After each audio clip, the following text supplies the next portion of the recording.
Bonjour, avez-vous aperçu dernièrement et depuis le début du printemps des belles petites fleurs jaunes en bordure de route dans un fossé? Eh bien, c'est pas des pissenlits, c'est du tussilage.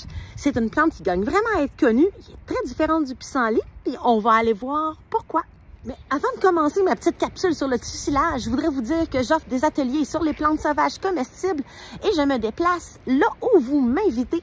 Le tussilage, c'est ces petites fleurs jaunes qui sortent aussitôt que le printemps pointe le bout de son nez. Donc, ce sont de véritables personnages parce que souvent, elles vont apparaître lorsqu'il y a encore de la neige tout près.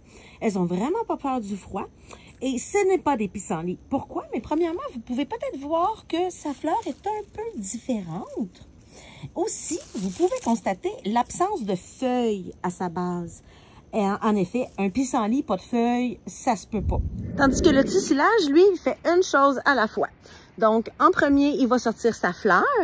Et ensuite, quand la fleur va faner, ses feuilles vont sortir. Et puis, on peut utiliser toute la plante. Donc, on peut utiliser les feuilles, on peut utiliser les fleurs, on peut utiliser la racine à des fins comestibles et médicinales.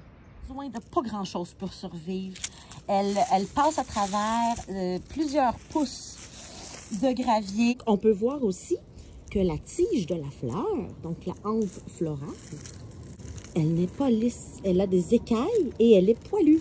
Donc, c'est quand même très différent du pissenlit. Quand vous allez voir ces feuilles, vous allez dire « Ah, ça ressemble un peu à des feuilles de concombre. » Et puis, c'est une feuille qui est plutôt ronde ou en forme de sabot, ce qui lui a donné le surnom de pas d'âne. On va voir qu'elles sont très duveteuses aussi et puis très épaisses, qui ont une texture presque de cuir. C'est une plante qui, en effet, a vraiment beaucoup de vertus. Avec ses racines, on peut faire des pastilles pour la gorge. D'ailleurs, le nom tussilage vient du grec tussis, qui veut dire toux. Donc, c'est une plante qui va apaiser la toux. C'est une plante dont on peut manger les tiges que je vous ai montrées tantôt en guise d'asperges au printemps. Et puis, on peut aussi utiliser ces fleurs séchées pour faire des infusions si on a un rhume. La faire sécher, en fait, ça va réduire la quantité d'alcaloïdes qu'il y a dans la plante. C'est pour ça qu'on dit qu'il ne faut pas trop en manger. Quand la fleur va disparaître, les feuilles vont apparaître. Et puis, quand les feuilles vont apparaître, là, vous pouvez les manger crues ou cuites. Et puis, vous pouvez aussi les faire sécher et les réduire en cendres.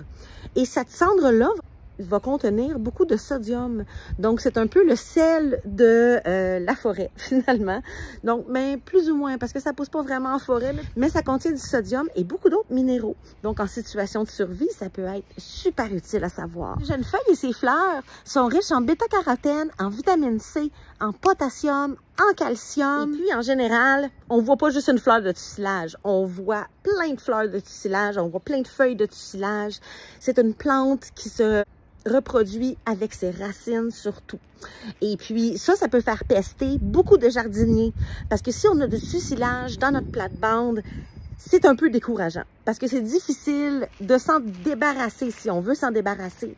Parce qu'elle a vraiment un système racinaire traçant extrêmement grand. Pour s'en débarrasser, c'est nécessaire d'éradiquer toutes les racines. Donc, c'est plus facile si on arrose la surface à désherber que la journée d'avant. Et puis après, on va pouvoir enlever les racines plus facilement. Mais de toute façon, moi, je vous dis, ne l'éradiquez pas de n'importe où. Parce que c'est une plante qui est très utile en stabilisation aussi.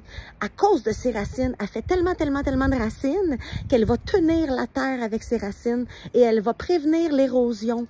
Donc, c'est une plante qui apparaît justement souvent dans des endroits chamboulés par l'homme, dans des fossés. Ou même si vous laissez un tas de terre à découvert quelque part dans votre cour au soleil, elle va sûrement finir par apparaître. Donc, avec ses racines, elle tient le sol. Donc, avant de le désherber, assurez-vous que vous n'êtes pas dans un terrain pentu et que vous avez d'autres plantes avec des bonnes racines fortes pour tenir la terre. Et voilà, c'est une plante que j'avais tellement hâte de vous présenter. C'est vraiment le premier signe du printemps pour moi. Il y a encore de la neige, puis on voit des petits soleils comme ça apparaître sur le bord des routes. C'est absolument magnifique. Surtout qu'elle pousse beaucoup en colonie. Donc, Ce qui conclut ma petite capsule sur les plantes sauvages comestibles, édition Tussilage. Si vous êtes intéressé à en apprendre plus sur les plantes sauvages comestibles, sachez que je donne des ateliers sur les plantes sauvages comestibles tout au long de la saison et je me déplace là où on m'invite pour donner l'atelier. Ça veut dire que je peux aller chez vous, donner un atelier, vous allez ressortir avec des idées de recettes, avec aussi une connaissance des utilisations que vous pouvez faire des plantes sauvages qui poussent chez vous et vous pourriez être surpris parce que juste dans une pelouse, il y en a plusieurs. Si ça vous intéresse, écrivez-moi cuisinersauvage@gmail.com ou visitez mon site web lecuisinersauvage.com. À bientôt!